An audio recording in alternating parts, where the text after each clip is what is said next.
2 araw bago ang conclave, dagsana ang mga turista at mga deboto dito sa St. Peter's Square. At kung makikita nyo sa aking likuran, yung makapal na kumpol ng pilang yon ng mga tao ay sila yung mga nagnanais na makapasok sa loob mismo ng St. Peter's Basilica. Samantala kahapon, kumpleto ang ating 3 kardinal na dumalo sa isinagawang misa sa Pontificio Collegio Filipino. At live mula dito sa Vatican, magbabalita ng live Simon Gualvez. Mon?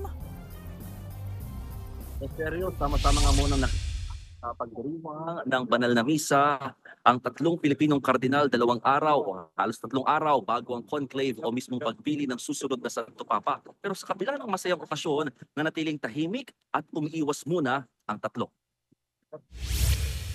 Ilang araw bago magsimula ang conclave o paghalal ng susunod na Santo Papa, magkakasama munang dumalo sa isang misa sa Pontificio Collegio Filipino sa Rome, Italy ang 3 Pilipinong kardinal.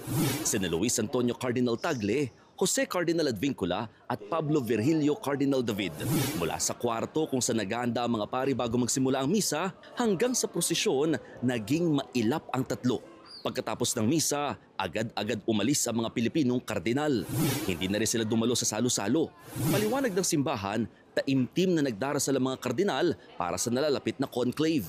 Kasi nga medyo sila parang silent mode, kumbaga nag-iisip sila, nagdadasal, nagkukwentuhan, tinitignan yung sitwasyon sa buong mundo, tinitignan yung sitwasyon ng simbahan at ano kaya magiging magandang karakteristik ng bagong Santo Papa. Idinaos ang misa kasabay ng ika-64 na founding anniversary ng Pontificio Collegio Filipino. Dito nananatili ang mga kardinal bago sila lumipat sa Sistine Chapel para sa conclave. Sa tapat naman ng St. Peter's Basilica sa Vatican, unti-unti na ring dumarami ang mga deboto. Pati ang media mula sa iba't ibang panig ng mundo, kanya-kanya na ring pwesto para sa conclave. Limitado lamang yung mga media na maaaring makapwesto dito sa may tirayong scaffolding. Kaya naman yung iba, pinapayagan na mag-set up sa ibang bahagi nitong St. Peter's Square. Sa katunayan, naglagay naman sila ng mga harang dito na pwedeng pwestuhan ng media. Nakasamang hahalo na rin sa mga Katolikong pupuno dito sa lugar. Kabilang si Cardinal Tagle sa mga matutunog na susunod na Santo Papa.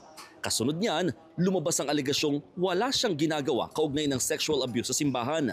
Sa pahayag ng Catholic Bishops' Conference of the Philippines o CBCP, nalulungkot sila at nakikiisa para sa mga biktima ng sexual abuse lalo mula sa mga miyembro ng clergy.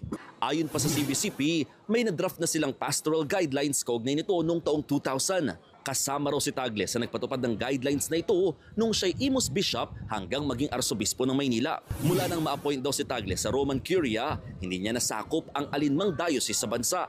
Nakaatang na raw ang responsibilidad ng pagtugon sa mga alegasyon ng pang-aabuso ng mga clergy sa diocesan bishops o religious superiors. Nandito ako ngayon nakapwesto sa may labas ng area kung saan nandun yung Synod Hall at nagsasagawa ng mga gatherings ang mga kardinal na nandito na nga sa Vatican. Malapit lang ito sa mismong St. Peter's Basilica. Inaabangan ng mga miyembro ng media sa iba't ibang panig ng mundo yung bawat kardinal, lalo't lunchtime, inaasahang lalabas ang ilan sa kanila para kumain at dito susubukang makahingi ng update at development nga mula sa mga kardinal na maaaring kalahok dito sa mangyayaring conclave in the coming days. So bantay sarado pa rin ng mga police itong area, secured naman yung lugar para hindi rin masyado dumugin yung mga kardinal na lumalabas at pumapasok dito sa may Synod Hall. Cheryl. Maraming salamat, Mon Gualvez. Mga kapatid, Cheryl Cosim po, huwag maging huli at maging una sa lahat sa balitaan. Para sa tuloy-tuloy na talakayan sa Frontline, mag-follow at mag-subscribe sa social media pages ng News 5.